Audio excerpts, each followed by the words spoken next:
então a Joelda está entrando aí de novo e nós vamos continuar com o nosso assunto. Então, Oi! Aí, uai, ninguém entendeu o que aconteceu, não, de repente, nunca aconteceu isso comigo de uma live cortar assim, nunca aconteceu, mas vamos retomar. Ok. Bom, mas muito bacana. A Joia, gente, né? A Joelda tá aqui. A Joelda é a esposa do Meron. Eles são pais do Pedro e da Carol, Sim. né? Eles têm uma experiência linda de ter filhos através da adoção, né? Os filhos. E hoje eles estão aqui hoje para contar a experiência deles com a adoção. Então, eu vou deixar a Joelda falar, ela estava contando a história linda e ela vai ter que começar, viu, Joia, para a gente avançar aqui. Agora nós estamos começando de novo. Para contar a história aí, primeiro, né, a sua experiência de adoção com o Pedro e depois sua experiência de adoção com a Carol. Então, vamos lá. Tá. Vamos lá, Joia. Então eu vou a questão primeiro da adoção do Pedro. O Pedro, eu entrei com o processo de adoção, eu fui habilitada em menos de um ano. E depois de 4 meses que eu estava na fila para adoção, eu recebi o Pedro. Então, no primeiro momento, eu fui conhecer o meu filho já com a cartinha do juiz para recebê-lo, para me trazer para casa. No primeiro dia. Eu ainda não conhecia, cheguei lá toda feliz. Mas o Pedro nos estranhou muito, né? Como se uma pessoa diferente. Às vezes a gente tem essa dificuldade de entender que criança é gente, né? Que criança é estranha, né? Qualquer pessoa. A gente não chega perto de uma pessoa que quer namorar e fala assim, vamos para minha casa, né? E às vezes é mais ou menos um processo. é um processo. A pessoa não fala assim, como assim? Eu nem te conheço, tô aqui para te conhecer, para ver se eu quero namorar com você. Aí você fala assim, não, eu já quero levar você para minha casa. Né? Então, às vezes, a gente não dá essa oportunidade para a criança te conhecer e te aceitar. E eu fui com essa expectativa de chegar lá, pegar ele no braço e falar assim, vamos embora para minha casa. E não foi assim. Ele chorou muito quando ele nos viu, ele nos estranhou, como qualquer criança poderia nos estranhar, né? A pessoa que já quer pegar, já quer abraçar, em pessoa empolgada, né? Igual a Joelda. Estranhou um pouquinho. Estranhou o Meron, porque o Meron é muito grande, muito alto, não estava acostumado com homens. Então, a criança que ela está abrigada, ela tem um processo para ela se adaptar, né? Qualquer pessoa tem esse processo. Então, nós recebemos o Pedro, eu queria buscá-lo no primeiro dia, tinha o documento do juiz, mas eu só pude buscar ele depois de uma semana, que foi o período que a gente se conheceu, ele veio na minha casa, a gente saiu para passear, então teve essa interação e que deu super certo. Depois eu brinco com ele, falo que toda vez que eu vi o Pedro era como se eu abrisse uma lata de refrigerante, fiz meu coração fazer assim. E eu ficava muito feliz. E a gente entrou com um processo, depois de 4 meses que o Pedro estava aqui, a gente já entrou com o processo da segunda adoção. Porque foi tudo muito bom. Foi muito, mesmo as coisas difíceis, mesmo olhando para trás, né, teve situações difíceis para a gente enfrentar, teve adaptação. Eu não sabia como era ser mãe, eu não sabia como colocar a criança para dormir, o que dá para comer, como trocar criança. Mas mesmo assim, nós entramos com o processo de adoção. O da Carol demorou um pouco mais. O do Pedro demorou 4 meses na fila, a Carol demorou 2 anos. E o que aconteceu? Carolzinha, o Pedro, ele ficou 1 ano e 3 meses abrigado. Carol, ela não foi abrigada, ela ficou no hospital e quando ela teve alta, eles nos ligaram. Então a gente tinha que buscá-la até no mesmo dia, porque senão ia ser necessário um processo de abrigamento, né? Então nós fomos lá e nós recebemos a Carol. Carol tinha 1 mês de vida. ela tinha recebido alta do hospital porque ela nasceu prematura, com baixo peso. Então, quando ela conseguiu ter o peso ideal, ela recebeu alta e nós fomos lá e recebemos a nossa filha. Foi muito gratificante, foi um processo realmente muito diferente. O processo do Pedro, nós tivemos, ele ainda não estava destituído do poder familiar, nós tivemos que esperar a destituição para poder... Não, nós entramos com o processo de adoção, mas o processo fica parado até a destituição terminar. E aí começa o nosso processo de adoção. O da Carol, não, ela já veio destituída, apesar de menor idade, né, de 1 mês de idade, mas ela já veio, né? ela já veio destituída, e aí nós já entramos com o processo de adoção. Ah, então, mas e nesse caso, o que é isso, né? É bom para as pessoas que estão aqui, para elas entenderem, o que é esse processo de destituição? Sim, então, no início você até falou, né, que você já foi a conselheira tutelar, né, e muitas vezes há essa questão de que, por algum motivo, a criança não está sendo bem acolhida na família dela. Então, ela tem que ser acolhida no abrigo. Então, aí a criança começa a um processo judicial para essa criança que está no abrigo. Então, começa a se perceber o que está acontecendo de diferente com essa família que não conseguiu cuidar dessa criança. O Estado, ele tenta com alguns projetos, né, atuar diante dessa família para ver se isso pode ser resolvido ou não. Então, a conselheira tutelar tem o seu papel, depois entra a assistente social do abrigo, que vai também conduzir isso. Tem algumas outras esferas do governo, né? Na realidade, para a criança ser abrigada, esse é o 5º passo e é o último passo, né? Ninguém chega na casa de uma pessoa e fala assim, olha, está acontecendo isso com a criança, houve uma denúncia, eu já vou levar a sua criança, né, para um abrigo. Isso não acontece. Né? Há um processo. Você sabe? Pode falar. Você sabe que esse era um medo que muitas pessoas tinham, de muitas crianças tinham da gente, ainda tem do Conselho Tutelar, né? Porque eles acham assim, que se o Conselho Tutelar foi chamado, foi acionado, que já perdeu, vai chegar lá, vai tirar a criança e vai levar embora. Isso não existe, sim, né, Joia? É o que você falou, existe primeiro uma investigação, o Conselho Tutelar é um órgão de encaminhamentos. Então, ele vai fazer primeiro, a primeira intenção do Conselho Tutelar é de equilibrar, é de ajustar o que está acontecendo na vida dessa criança, ajustar essa família. E o primeiro trabalho é de reinserção dessa criança na própria família dela. Então, é o que você falou.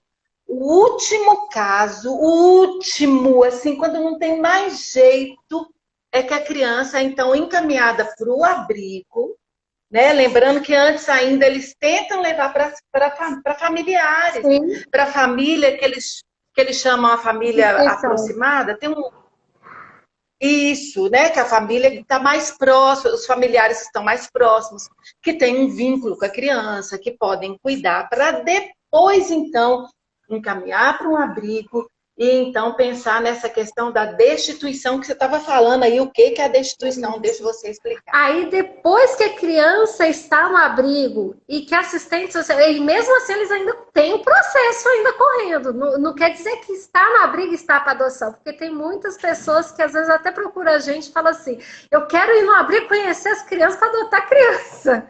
Não é assim. Todas as crianças que estão no abrigo estão para destituição. Ainda há um processo para que talvez essa criança volte para a família biológica. Quando encerra, e os pesquisadores, a equipe, né, multidisciplinar que está ali em cima, fala assim, olha, não tem jeito, se essa criança voltar para a família, ela vai sofrer, ela tem riscos sérios para a vida dela. Então, risco social, não é uma coisa simples. Aí sim ela entra com um processo o Estado entra com um processo pedindo para que ela seja destituída daquela família, para ter oportunidade, para ter uma nova família, para ter quem acolha.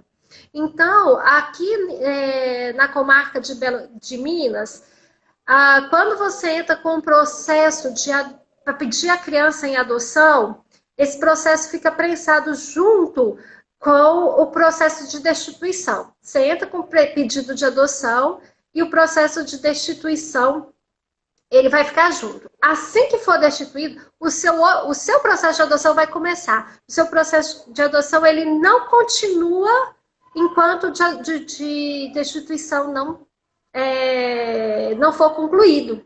Somente aí você entra com os dois. Um para, o de adoção para, o processo de destituição continua, e assim que ele terminar, o do processo de adoção vai continuar, né? Vai voltar a caminhar, vai voltar a caminhar. Até porque não tem não tem jeito de uma coisa acontecer sem a outra, sim, né? Sim. Você só pode adotar uma criança que foi destituída, que passou por esse processo de destituição do pacto por vir. Se não houve destituição, ela ainda é vinculada àquela família. Sim. Então, não tem como ela ter novos pais, né? Então, é importante pensar nisso. E aí, Joia, vocês tiveram toda essa experiência. Eu sei que vocês fazem parte do grupo chamado Ministério Abapai, né? Onde um grupo de pais são orientados diariamente, né? Eles trocam informações. Eu sei que tem também uma equipe multidisciplinar nesse grupo, né? Tem psicólogos, tem assistentes sociais, tem advogados, né? Eu sei que tem esse grupo aí, essa equipe, e principalmente vocês que são os líderes desse grupo e que vão orientando os pais diariamente. Pais, na verdade, são pretendentes à adoção, não é isso? Fala um pouquinho desse grupo aí pra gente. Então, ano de 2020, o grupo só atuou pelo WhatsApp, né? Só pelo grupo, né? Só remotamente. Anteriormente nós tínhamos encontros semestralmente, a gente sempre fazia encontros que promovesse esse debate, a confraternização, as pessoas realmente conhecerem o que está acontecendo, conhecerem algumas histórias, e eram reuniões, né, muito gostosas, que as crianças, principalmente as crianças que tinham essa experiência de adoção, elas podiam falar livremente a respeito de a sua situação, né? Mas do ano de 2020, nós permanecemos remotamente, e o que o grupo, né, de WhatsApp faz? É o grupo Família e Adoção. Não é o grupo Pai da Lagoinha. Na realidade, o nosso grupo é o Família e Adoção.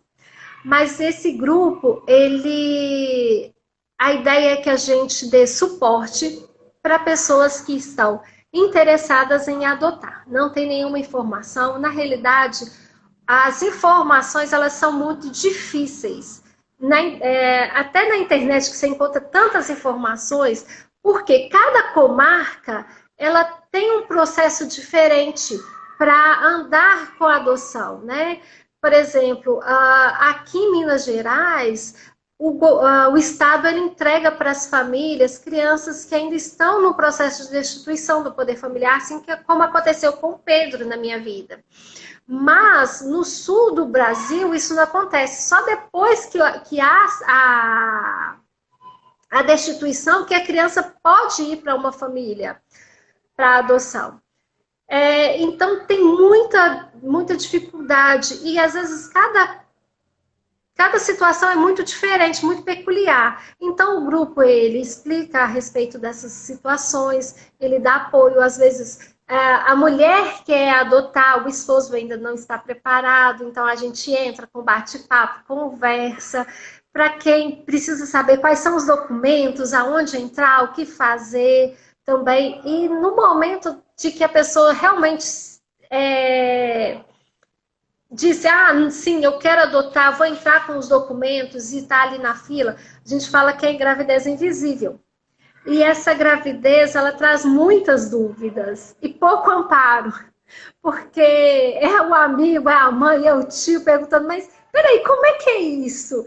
E você não tem respostas para dar, você não tem um apoio. Então, o grupo da família adoção é justamente para trazer esse apoio, para que a gente tenha a liberdade de conversar e de perguntar abertamente sobre questões nossas.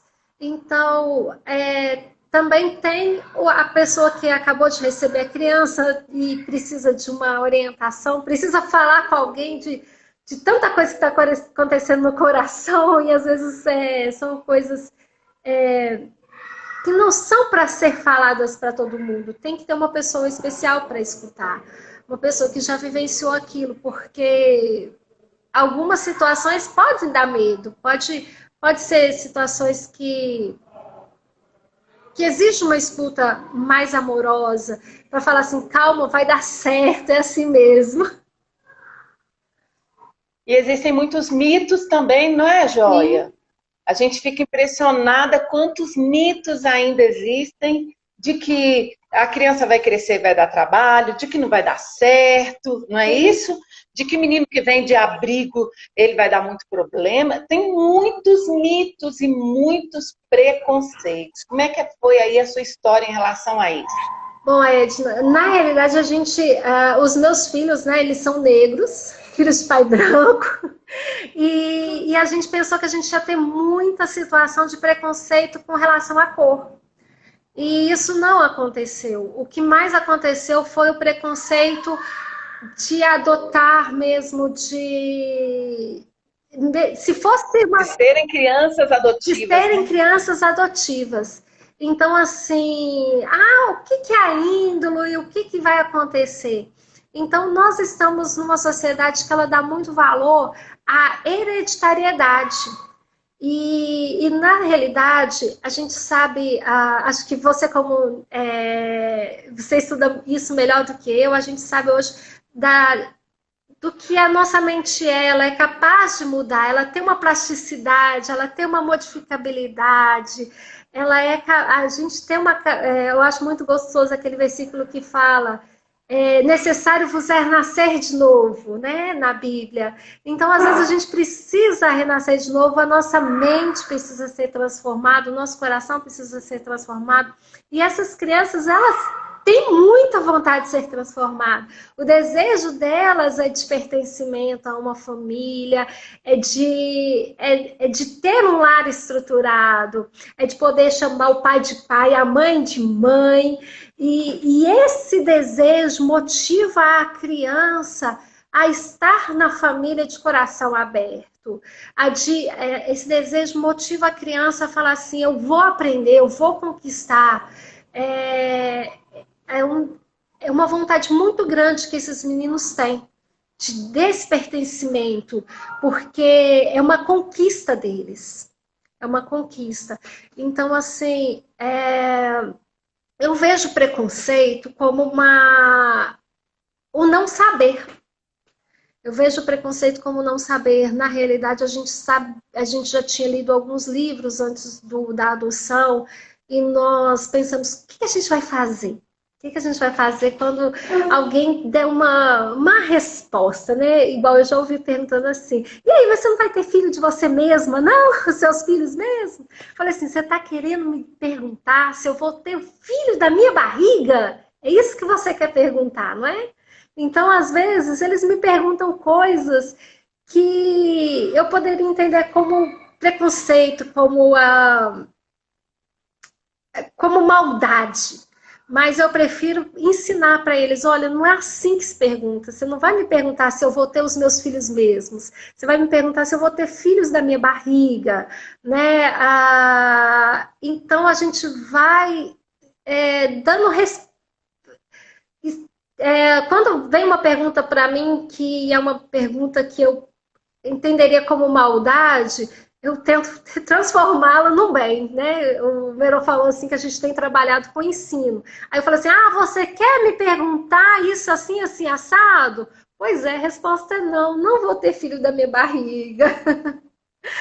Mas... Até porque Até porque o Pedro e a Carol são seus filhos, né, Joelda? E muita gente não entende isso. Às vezes tem até algumas perguntas, você entende que a pessoa tem curiosidade, mas às vezes ela não tem tato para perguntar. A gente não sabe o quanto que a criança está atenta. Às vezes elas perguntam assim, tá o Pedro e a Carol brincando. Aí eles viram pra gente e perguntam assim, mas eles são irmãos? Aí você olha assim, sim, são irmãos.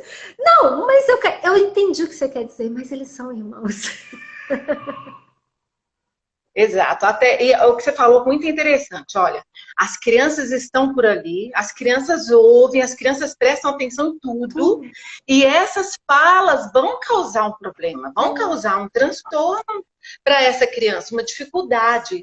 E o que você falou também, mas assim, essencial, é a questão da neuroplasticidade, né? O quanto o meio vai influenciar, vai aí ajudar essa criança. E vai ser uma nova história na vida dessa criança, vai determinar aí, né, a personalidade, vai determinar aí a conduta, vai determinar as vivências, a família. Então, o que a gente tem que pensar nisso é o amor. Sim, sim. Né? Esse amor nesse ambiente que vai determinar tudo. Edna, e esse amor também a gente aprende. Eu decidi dar boas respostas para as pessoas, para os meus filhos aprenderem a dar boas respostas. Porque é muito fácil a gente guardar mágoa. A gente aprende a guardar mágoa. E a gente tem que ensinar os nossos filhos, às vezes, a dar boas respostas, né? Porque é aquela coisa assim, não leva desaforo para casa. Calma, vamos por partes, né? Vamos por partes. Mas, às vezes, é você ensinar a pessoa a...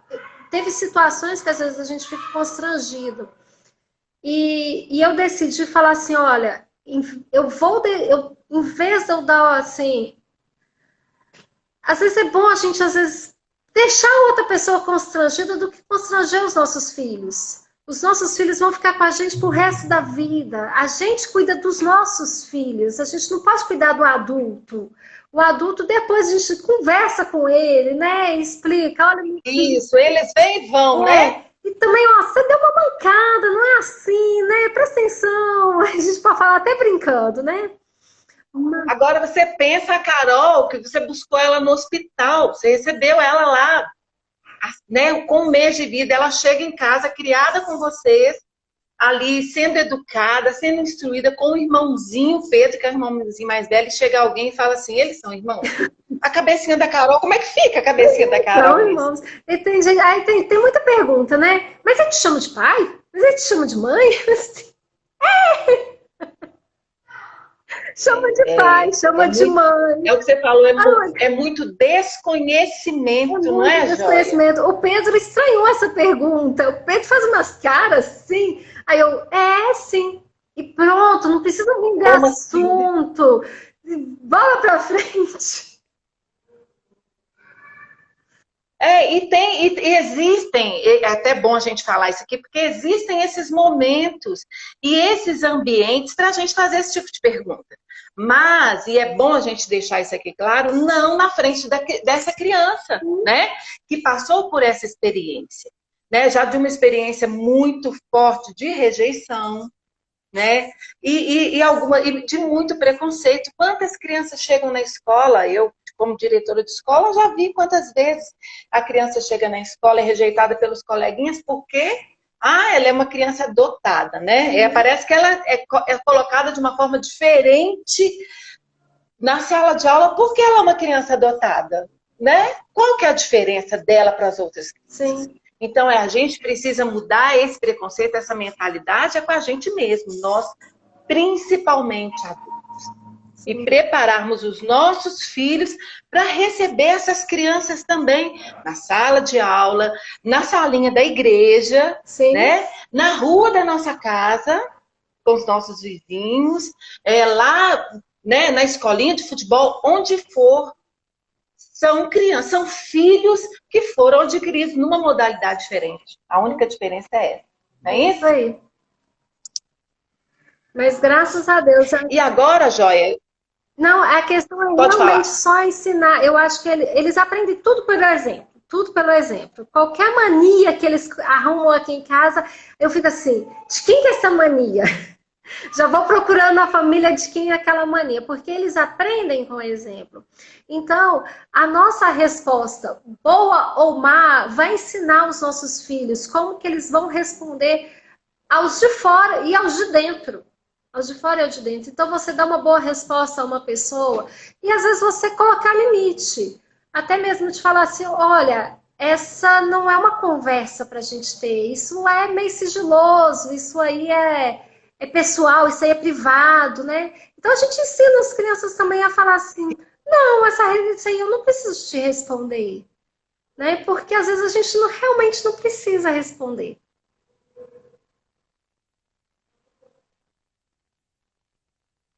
Ô, Joia, mas aqui, ó, não, realmente. Agora, o que eu queria te perguntar, o que eu queria te falar é o seguinte: a gente está vivendo num momento, né? Num momento crítico no nosso país, por causa de uma situação até de adoção, que acho que é interessante a gente falar sobre isso aqui, que é o caso da Vivi, né? Eu sei que né, a advogada dela faz parte do grupo, é uma pessoa que está sempre orientando os pais, uma pessoa muito, né, informada sobre essa situação. E a gente está aí vivendo essa situação da Vivi. Não sei se alguém já ouviu falar aí da hashtag Fica Vivi, quem quiser escrever aí, até bom. Hashtag Fica Vivi.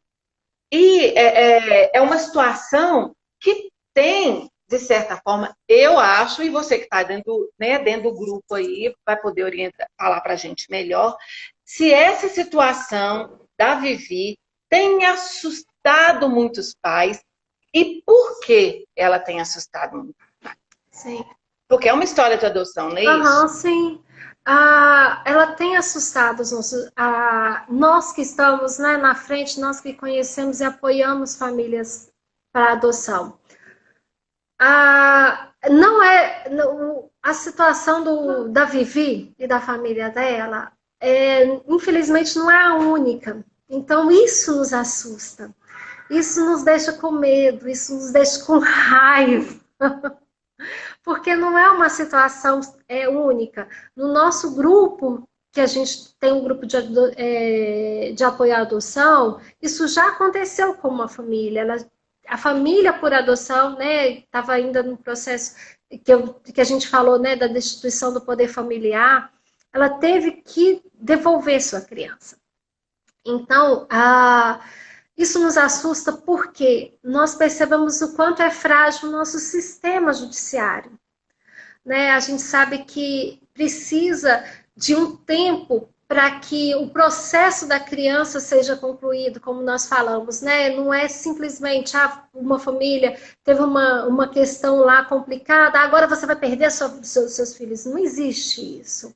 Então, é necessário realmente uma intervenção, é necessário um processo, só que... Ô, Joia, deu uma falhadinha aí. Espera aí só um pouquinho. Deu uma falhadinha aí. Talvez tenha mais celulares ligados aí na sua casa. Pede o pessoal para desligar aí, para eu vou ouvir você pessoalmente. Aí talvez isso dê uma... só que, enquanto a Joelda está resolvendo isso, gente, deixa eu só falar um pouquinho. É esse caso da Vivi, né? É uma criança que foi adotada com quase 3 anos. Ela ainda não tinha 3 anos. Parece que ela tinha quase 3 anos. Ela estava no abrigo, né? Sim. Nesse processo de destituição, o pai da Vivi e a mãe parece que é usuária de droga, né, pelos relatos que a gente estava vendo, e o pai, ele assassinou o próprio pai, acho que por causa de uma situação de herança, alguma coisa assim, e a menina ficou numa situação de vulnerabilidade muito grande, né, foi encaminhada para o abrigo, e lá no abrigo, na fila de pais, porque os casais, eles entram numa fila e ficam esperando a oportunidade, né, quando o juizado chama, eles são preparados para receber uma criança, e chegou a hora desse casal, eles chamaram esse casal, eles foram lá e para buscar a Vivi, né? Teve esse tempo aí, né, de vínculo, de conhecer, de se vincular, então eles levaram a Vivi para casa, estão com a Vivi vai fazer o quê? 9 anos, não é 9 isso? anos, 6 anos de Parece que a Vivi... família. É, 9 anos, quer dizer, tem 6 anos que essa criança tá com essa família, né? Antes ela estava numa situação bem complicada. Na época, a avó não quis ficar com a menina, depois a avó até tentou, mas aí o juiz já entendeu, já tinha tido, né? Já estava sendo destituído para poder e tal, e o juiz não entendeu que era interessante essa criança voltar para a casa dessa avó, até porque esse pai, né? Por causa da situação desse pai, beleza. Não sei por que também, para falar aqui assim, não. Mas a criança está sendo criada por essa família agora, e agora, depois de tudo certinho, a avó resolveu entrar na justiça querendo a guarda dessa criança. E o que o juiz, a promotora aqui da comarca de Minas Gerais mandou? Devolver a Vivi para a avó, que a Vivi nem vínculo não tem, né? Ela não tem relacionamento com esse pai que está na casa da avó. E como que rompe tudo de uma vez, assim, agora, né? Desse relacionamento todo dessa menina com essa família e manda essa criança agora morar com a avó e com o pai. Olha que situação. E é sobre isso que a Joelda está falando aqui, porque isso está causando um certo problema aí entre os casais que estão aí na espera para adoção. Pode falar, Joia. Sim. Quando a gente decide adotar, a gente decide por um motivo. A gente quer aumentar a nossa família. É simples, a gente quer ter filhos. E a gente decidiu por filhos por adoção. E o que acontece? Quando a gente recebe uma criança, nós tratamos como filhos. E não há essa diferença de... Porque não tem o nosso genes, não tem o nosso sangue, que deixou de ser o nosso... Tem alguma dificuldade de ser filho. A gente cria os filhos como filhos. Então, e eles entendem isso. Eles entendem que são filhos, eles não têm dúvida nenhuma. Às vezes a gente pode até lembrar do momento que a gente recebeu eles na comarca, que a gente recebeu eles no abrigo, que foi o dia que a gente conheceu. Eles não, isso para eles não significa mais nada. Eles estão ali com o pai e com a mãe. É um vínculo muito grande, é um vínculo de pai e de mãe. Então, o juiz chegar e falar assim, agora e aí não. Vem um outro preconceito. Né? Sim, agora não, porque tem uma lei, uma coisa, algum advogado falou isso, alguém interpretou aquilo. Então, meu filho, você não vai ter mais a sua mamãe e o seu papai. Agora a gente vai te levar para uma outra casa, para uma outra família. A criança não entende isso. Isso é uma violência contra a criança. A criança. Então, nos termos da lei, a gente tem que entender que o menor ali, ele tem que ser privilegiado, ele tem que ser atendido. Então, assim... Tá picando de novo, Joia. O Meirão desligou aí o celular? Sim, sim. Desligaram aí todas as redes sociais aí? Porque começou a picar, estava indo tão bem, né? Não estava falhando nada. Mas o que a Joia está falando enquanto ela está resolvendo aí é uma coisa muito importante. É que a criança, ela não entende isso, né? Ela está vinculada, ela já tem um vínculo, é a família dela. Ela não entende que ela está numa família substituta. Não é uma família temporária, né, Joelda? É a família dela, é o pai, é a mãe. Sabe? A criança não tem essa questão de igual nós falamos, é a mãe adotiva. Não tem isso. É a minha mãe, a criança para ela, é a minha mãe, é o meu pai.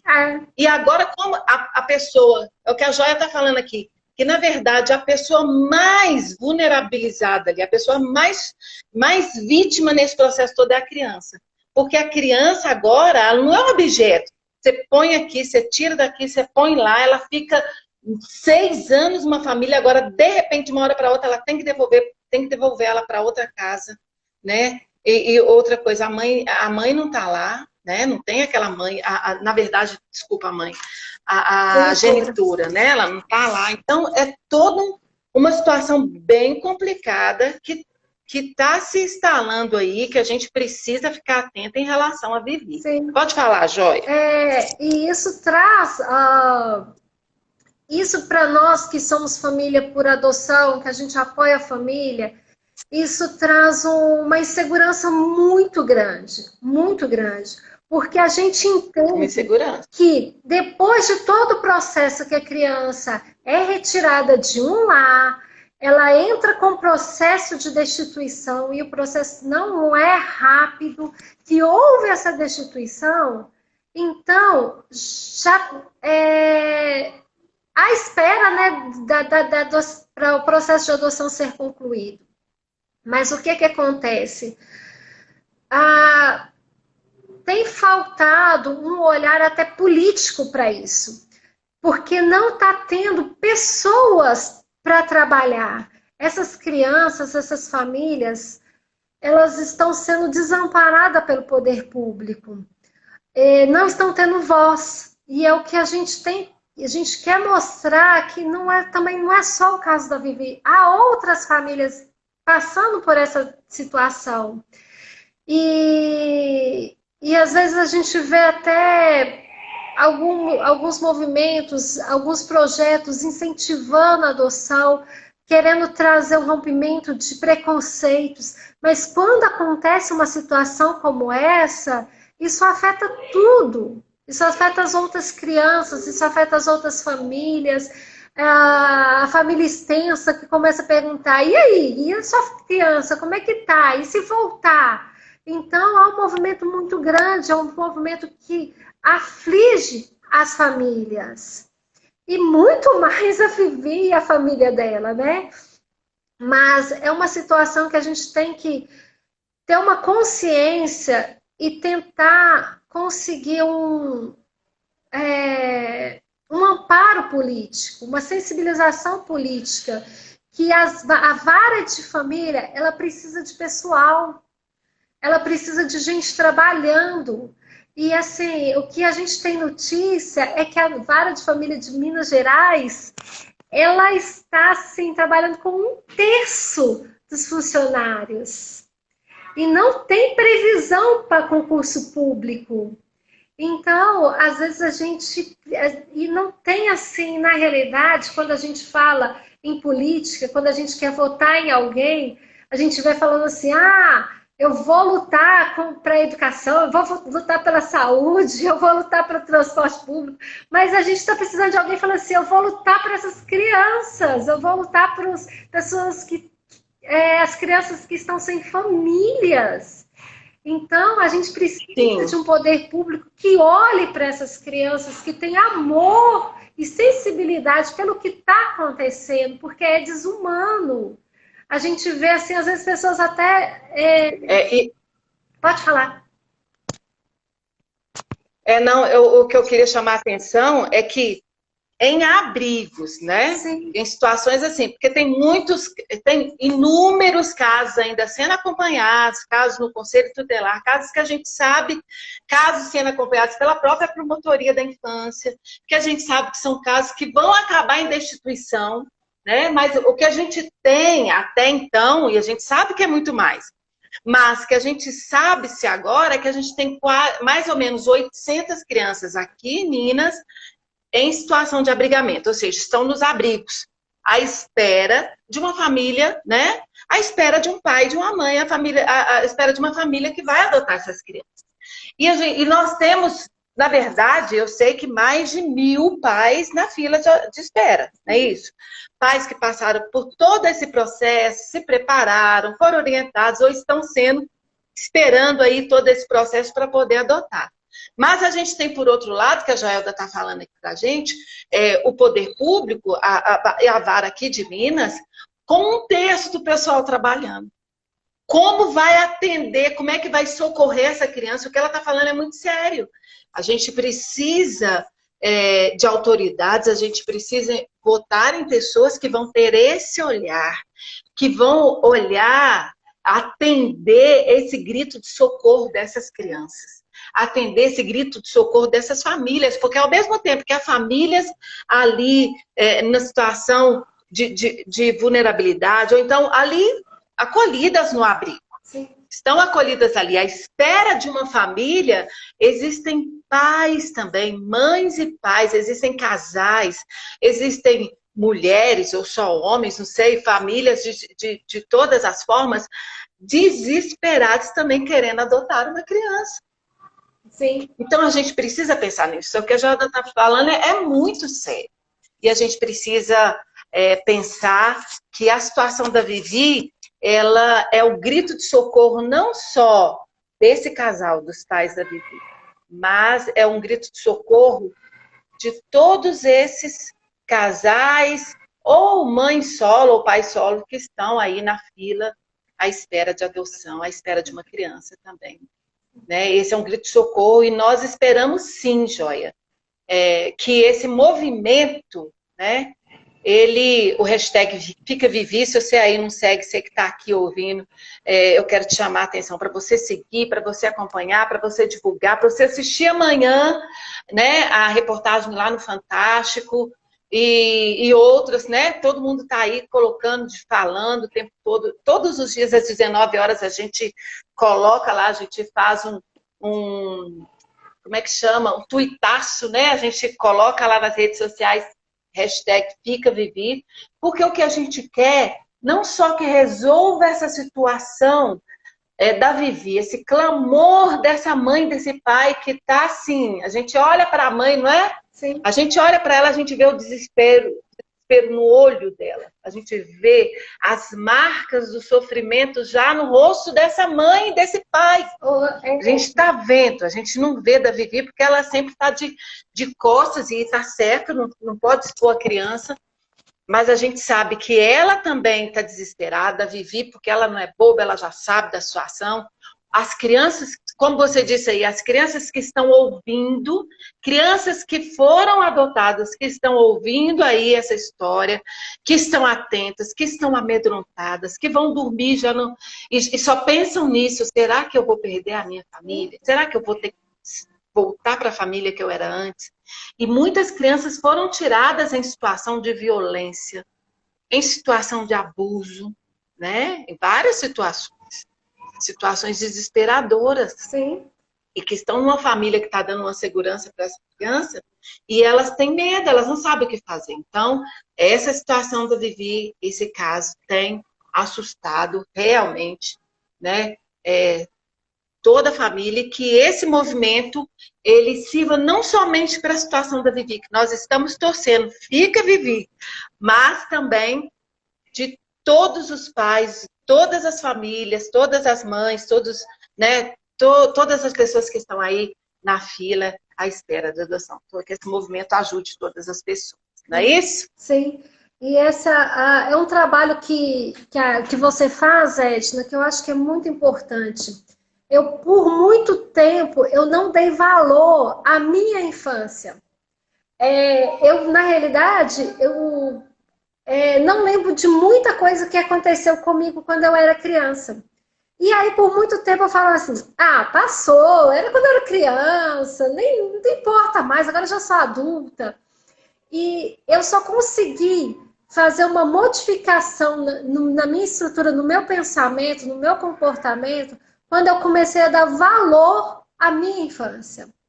E eu pude falar assim, eu não lembro, e eu estou triste por eu não lembrar. Isso não fez eu lembrar da minha infância, isso não fez eu resolver os meus problemas que eu tive na minha infância, mas isso fez eu me importar.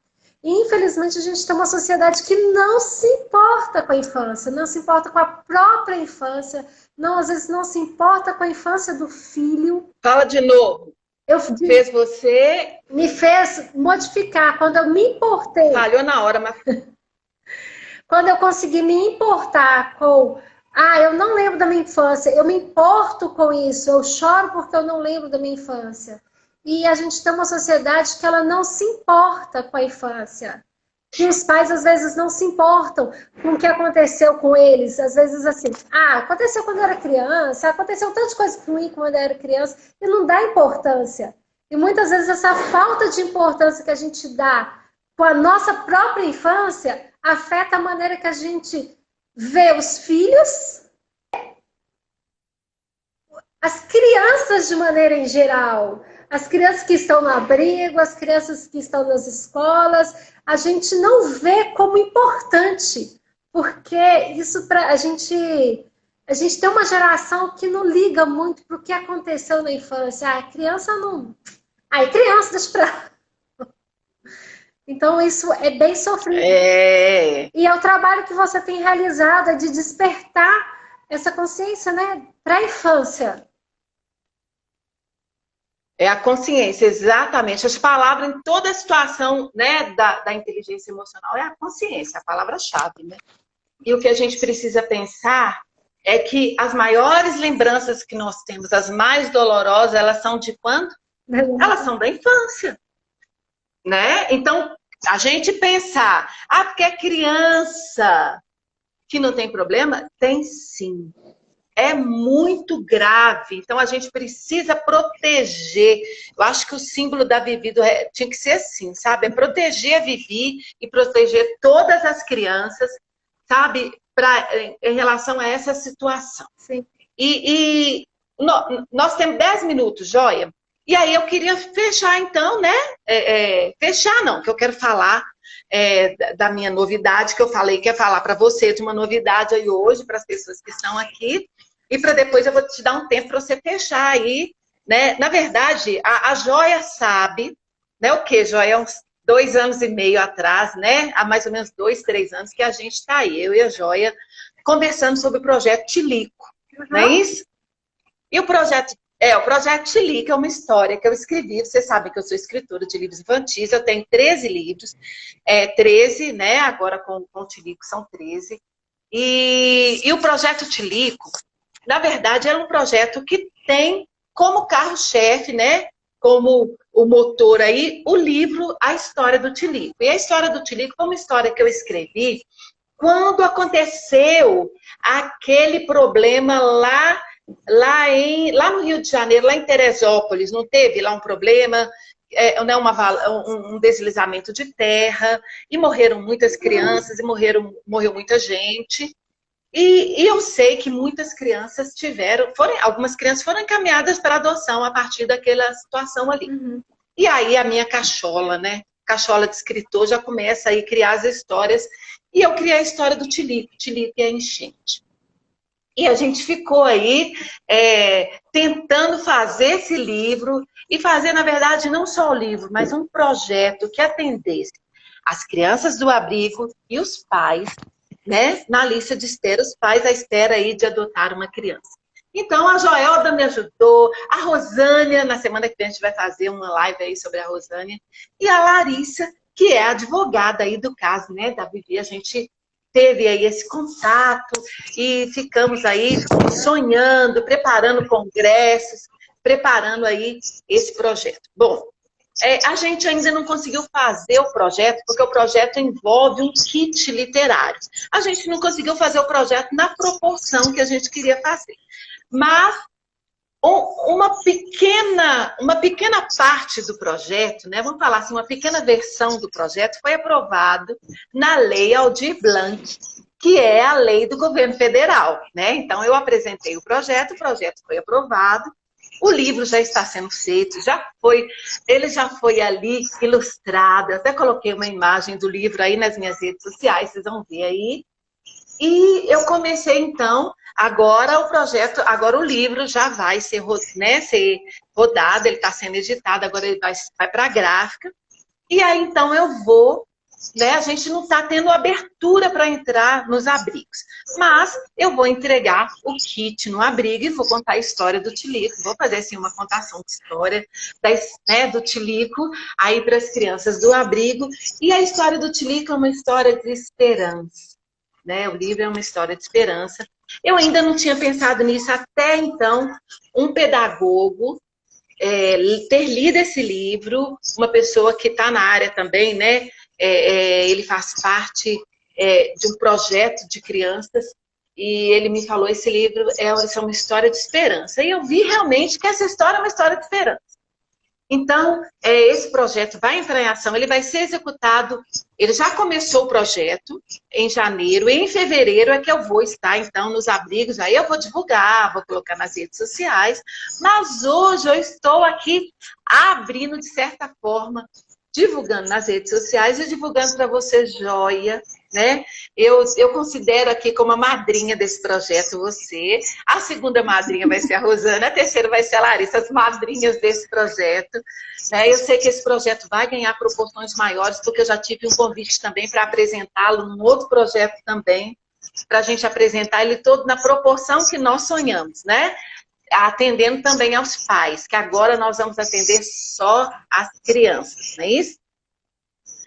Bom, então, isso eu queria trazer hoje, essa novidade aqui para vocês, porque a gente tem esse olhar e essa preocupação aí, sim, com a adoção. E nesse livro eu faço uma homenagem para uma pessoa, a Joia conheceu essa pessoa, que é a Dona Luísa. Quando eu escrevi essa história, né, a Dona Luísa, ela era uma pessoa que foi uma pessoa que impactou muito as nossas vidas. Porque, se vocês sabem, eu tive um projeto social, Joelda trabalhou lá com a gente nesse projeto, né, Joia? Uhum. Joelda atendeu as crianças lá no projeto social Recriar. E as crianças lá do projeto social, a gente tinha nós tínhamos muitas necessidades. E uma das necessidades era de alimentação, e a Dona Luísa, que era uma pessoa, na época, muito doente, que tomava muitos remédios, resolveu ir nos ajudar. E quando a Dona Luísa foi nos ajudar, o projeto passou por uma melhora considerável, muito grande, principalmente nessa área da alimentação. Ela parava tudo, saía pedindo os vizinhos, as pessoas, empresas, os comércios, e ela chegava lá, né, com o lanche das crianças, um lanche de excelência naquele dia. A gente, às vezes, nem sabia bem como, mas ela corria atrás e nos ajudou com o lanche durante muito tempo. E as crianças eram apaixonadas com ela. E ela alegrava as nossas tardes com os lanches saborosos que ela fazia. Né? Bom, a Joia sabe, a Dona Luísa já sabia dessa história, os filhos dela, e a gente, nessa luta aí, né, para fazer esse livro, enquanto a Dona Luísa ainda estava viva, a Dona Luísa faleceu. E fica aí a nossa homenagem aí para a Dona Luísa. Nesse livro a gente vai fazer essa homenagem também para ela. Então, no final do livro vai aparecer aí, vocês vão ver a homenagem para a Dona Luísa. Bom, só uma coisinha, Joia. Tem algum som ligado aí? Não. Não, né? É porque eu... Não, tô ouvindo um ruído aí, eu achei que era... Mas beleza. Desculpa, não tô muito acostumada com isso. Hoje a nossa primeira live da Joia aí no Instagram, começou, né? Porque a partir de agora ela sempre vai fazer uma live aí com os pais lá, já tem o Instagram, como é que é o nome do Instagram? Família Adoção, Família Adoção, isso. Família Adoção aí. Tô precisando trabalhar um pouquinho. Agora que ela já sabe.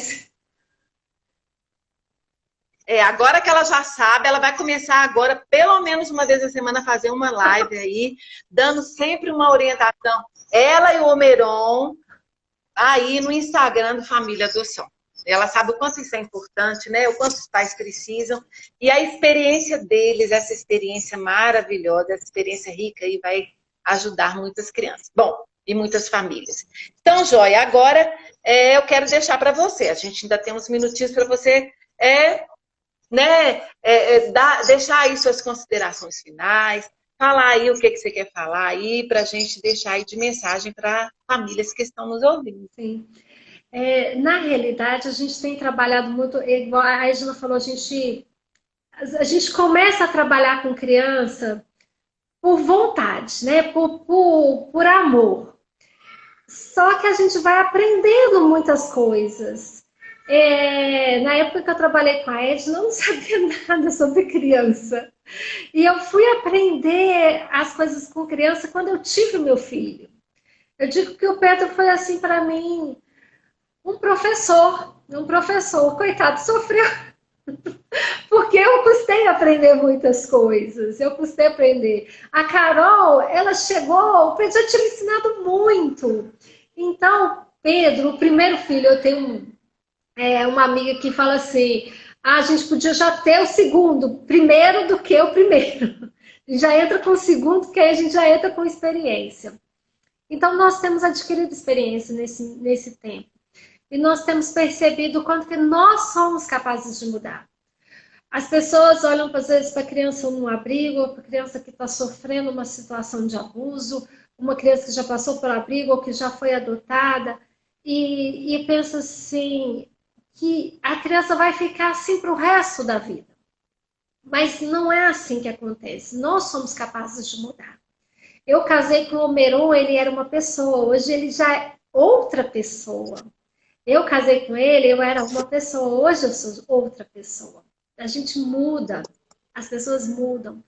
E a gente tem que ter um olhar mesmo de esperança para essas pessoas. E a gente tem que mobilizar estratégias, a gente tem que mobilizar a forma que vai agir adequadamente.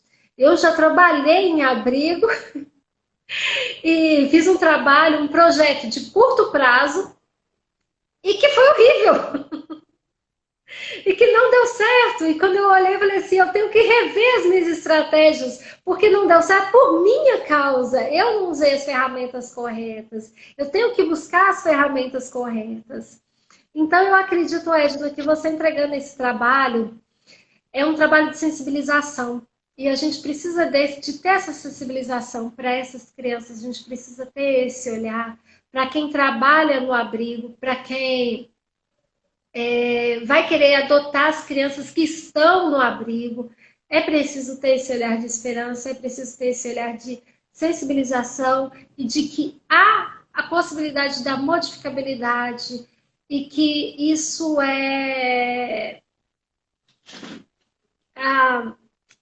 isso é científico, isso é o que é esperado, e isso quando a gente tem força de vontade, isso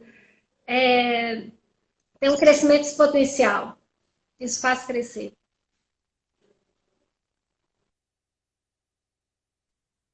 É isso aí, joia. Muito bacana mesmo. E foi muito bom, né, a sua participação aqui. Você, do Omeron, quem estava aí no iníciozinho conheceu o Omeron, né, o marido da Joelda, conheceu o Pedro e a Carol. E foi muito importante. Para mim, foi muito importante a sua participação. Muito obrigada. Né, tudo que você colocou aqui para a gente é muita orientação, muita informação importante.